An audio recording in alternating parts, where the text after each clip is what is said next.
जेव्हापासून विनीत माझ्या आयुष्यातून निघून गेला तेव्हापासून मला अगदी सगळ्या मुलांचाच तिरस्कार वाटू लागला आहे. माझं त्याच्यावर खूप प्रेम होतं. आम्ही 4 वर्षांपासून रिलेशनमध्ये होतो. पण जेव्हा तो एक दिवस मला न सांगताच माझ्या आयुष्यातून निघून गेला तेव्हा मला समजले की या जगात प्रेम नावाची गोष्टच अस्तित्वात नाही आहे. आता मी एक हृदय नसलेली मुलगी झाली आहे आणि मला कशाचीच भीती वाटत नाही आहे. कारण मला वाटतंय की यापेक्षा जास्त वाईट असे काय घडेल माझ्या आयुष्यात. म्हणून मी आज आईबाबांच्या सांगण्यावरून एका मुलाशी लग्न करायला तयार झाले आहे. आईबाबांनी सांगितले की त्या मुलाला मला भेटायचं आहे. यावर मी बोलले, बाबा त्या मुलाला भेटून असं काय त्याच्याबद्दल मी माहीत करून घेणार आहे. कारण इतकी वर्ष त्याच्यासोबत राहूनही मी विनीतला ओळखू शकले नाही. मग एका छोट्या भेटीनंतर त्या अनोळखी व्यक्तीचा स्वभाव मी कसा ओळखणार. बाबा ठामपणे म्हणाले, तुला नसेल भेटायचे त्याला, पण त्या मुलाला तुला नक्कीच भेटायचे आहे. मी नाईलाजाने त्या मुलाला भेटायला तयार झाले. आईबाबांची इच्छा होती की मी एकटेच त्याला भेटायला जावे. मी त्या मुलाला रात्रीच्या जेवणासाठी मेनलँड चायनाला भेटायचं ठरवलं. डिनर डेटच म्हणा ना. मी अक्षरशः झॉम्बीसारखे झाले होते. आता मला काहीही करायला उत्साह वाटत नव्हता.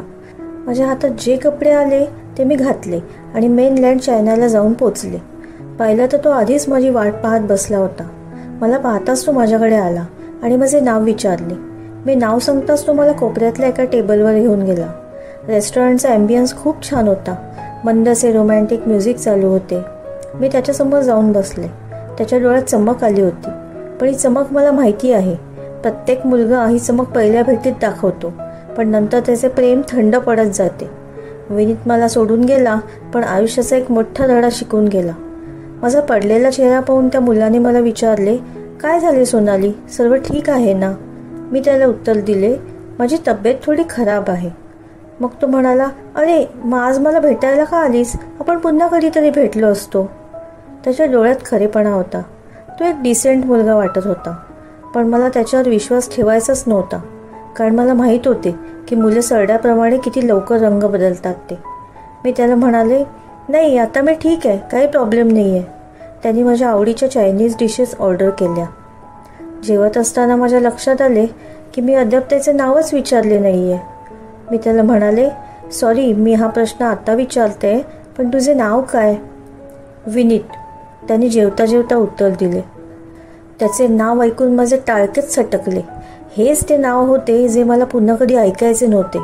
मला माझाच राग आला. मी या मुलाला भेटायला तर तयार झाले, पण मी त्याचे नावच विचारले नाही. ना वडिलांना, ना आईला, ना त्याला. मी ताडकन उभी राहिले आणि त्याला म्हणाले की मी आता निघते आहे. माझी तब्येत अचानक बिघडली आहे. तो एकदम घाबरला. काय झाले सोनाली, चल मी माझ्या गाडीने तुला तुझ्या घरी सोडतो. पण आता त्याच्या तोंडातून निघालेला प्रत्येक शब्द मला काट्यासारखा टोचत होता. त्याला काहीही उत्तर न देता मी तिथून निघून गेले. तो धावत माझ्या मागे आला, पण मी रागाने थरथरत होते. माझ्या डोळ्यातून आता अश्रू वाहू लागले होते. बाहेर येऊन मी टॅक्सीची वाट पाहू लागले. माझ्या डोळ्यातील अश्रू पाहून विनीतने माझा हात धरला आणि मला त्याच्या गाडीत बसायला सांगितले. त्यांनी माझा हात धरला ही एकच गोष्ट माझ्या संतापाचा कडेलोट होण्यास पुरेशी होती. संतापाच्या भरात मी त्याला जोर आणि सांडकन कानाखाली मारली. तो आश्चर्याने जणू स्तब्धच झाला होता. आणि मग त्या विनीतचा राग या विनीतवर निघाला आणि मी रागारागाने म्हणाले, किती स्वार्थी आहात तुम्ही मुलं. तुम्ही फक्त स्वतःचाच विचार करता. तुला काय वाटले, तू वाटेल तेव्हा वाटेल ते करशील. तू वाटेल तेव्हा कुणाचाही हात धरशील आणि मग 4-4 वर्ष रिलेशनमध्ये राहून न सांगता पळून जाशील. विनीत अवाक होऊन माझ्याकडे बघतच होता. आता आजूबाजूची लोकं देखील आमच्याकडे बघायला लागली होती. तितक्यात टॅक्सी आली आणि मी टॅक्सीत बसून तिथून निघाले. घरी येताच आईबाबांना काहीही सांगितले नाही. एकटीच माझ्या रूममध्ये मी तासभर रडत राहिले. सकाळी मी जरा लेटच उठले, पण मी रात्री केलेल्या गोष्टीचा मला अजिबात पश्चाताप होत नव्हता. मला असे वाटत होते की मी त्याच विनीतला थप्पड मारली आहे. काही वेळाने आईने मला हाक मारली. मी माझ्या रूमचे दार उघडले. आई म्हणाली, विनीत त्याच्या आईबाबांसोबत आला आहे, लवकर तयार हो आणि खाली ये. मला माहीतच होतं की नक्कीच तो त्याच्या आईबाबांना घेऊन येईल आणि कालच्या प्रसंगाबद्दल सांगून तो माझ्याशी लग्न करू शकत नाही असे सांगेल. पण मी घाबरले नाही. मी खाली गेले. खाली विनीत बसला होता. त्याने माझ्याकडे पाहिले. आई किचनमध्ये होती. मीही किचनमध्ये गेले. आईच्या चेहऱ्यावर हसू उमटले आणि तिने मला सांगितले की विनीत आणि त्याच्या घरच्यांनी लग्नाला हो म्हटले आहे आणि लवकरच लग्न करायचे आहे. मला समजलेच नाही की मी ज्या मुलाला काल थप्पड मारली त्या मुलाला माझ्याशी लग्न का करायचे आहे. मी प्रश्नार्थक नजरेने त्याच्याकडे पाहिले, पण त्यांनी फक्त माझ्याकडे पाहून स्माईल दिली. मी आईला सांगितलं की मला विनीतशी प्रायव्हेटली बोलायचे आहे. विनीत माझ्या रूममध्ये आला. त्याचा चेहरा एकदम इनोसंट दिसत होता. त्याला पाहिलं तेव्हा मला वाटलं की तो दिसायला काही वाईट नव्हता. खरं तर तो देखणाच होता. मग मी त्याला विचारलं, तू काही डोक्यावर पडला आहेस का? काल आपल्यात इतका तमाशा झाला तरी तू लग्नाला हो म्हटलंस. तुला माझ्या पास्टबद्दल काही माहीत तरी आहे का? तुझ्या पास्टबद्दल माहीत पडले म्हणूनच मी लग्नाला हो म्हटलं, विनीत म्हणाला. मला काही कळलेच नाही. मी काय विचारणार इतक्यात तोच बोलू लागला.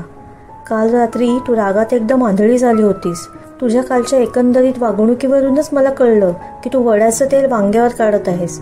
कुणा दुसऱ्याचा राग तू माझ्यावर काढत आहेस. मी रात्री घरी जाऊन आपल्या कॉमन फ्रेंड्सकडून तुझी माहिती काढली आणि मला हेही समजले की त्या मुलाचे नाव पण विनीत होते. नक्की त्याचाच राग काल रात्री तू माझ्यावर काढलास. तू तशी एक खंबीर आणि प्रेमळ मुलगी आहेस आणि आईबाबांवरील तुझ्या प्रेमामुळे मला भेटायला तयार झालीस. म्हणूनच काल रात्री मी तुझ्या प्रेमात पडलो. मी तुला एक रिक्वेस्ट करतो की तू मला एक संधी दे, हे सिद्ध करण्यासाठी की सर्वच मुलं सारखीच नसतात. विनीतचे बोलणे ऐकून मी त्याला नाही म्हणूच शकले नाही.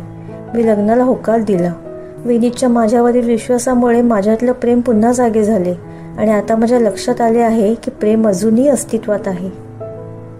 मित्रमैत्रिणींनो, तुम्हाला याची कथा कशी वाटली? कथा आवडली असेल तर कथेला लाईक, शेअर, कमेंट आणि आपल्या चॅनलला सबस्क्राईब करायला विसरू नका. धन्यवाद.